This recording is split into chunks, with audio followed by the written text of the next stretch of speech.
Hello farmers, welcome back to my channel. All of you good morning అండి. Video ద్వారా Anantapuram market యొక్క stock information share చేస్తూ and అలాగే ఒక కొత్త టమోటో తోట ఇన్ఫర్మేషన్ కూడా షేర్ చేస్తున్నాను.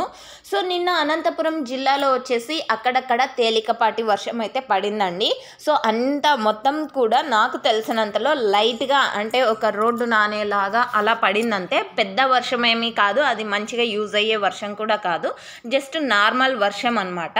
అండ్ ఓకే ఫ్రెండ్స్, ఇక ఈరోజు అనంతపురం టోటల్ టమాటా స్టాక్ నిన్నటి మీద కూడా స్టాక్ అనేది తగ్గింది అని చెప్పొచ్చండి. ఇక ఈరోజు టోటల్ టమాటా స్టాక్ వచ్చేసి 1,03,000 ప్లస్ బాక్సెస్ వచ్చిందండి. 1,03,000 ప్లస్ బాక్సెస్ వచ్చింది టోటల్ టమాటా స్టాక్. సో ఓకే ఫ్రెండ్స్, ఇక ఈ తోట ఇన్ఫర్మేషన్కి వస్తే కనుక రాయదుర్గం మండలం టి వీరాపురం గ్రామం గొర్ల శ్రీనివాసులు అండి ఫార్మర్ అన్న నేము. అండ్ ఓకే ఫ్రెండ్స్, ఇది ఇన్ఫర్మేషన్. అండ్ 65 డేస్ అయితే అయ్యింది ఈ టమోటో క్రాప్ పెట్టి, అండ్ 5 ఎకరాల్లో సాగు చేశారు. సో ఇదండి ఈ తోటకు సంబంధించినటువంటి ఇన్ఫర్మేషన్ అండ్ అనంతపురం టమాటో స్టాక్కి సంబంధించినటువంటి ఇన్ఫర్మేషన్. స్టాక్ అయితే రోజు రోజుకి తగ్గుతూ వస్తుంది అని చెప్పచ్చు. So thank you for watching this video.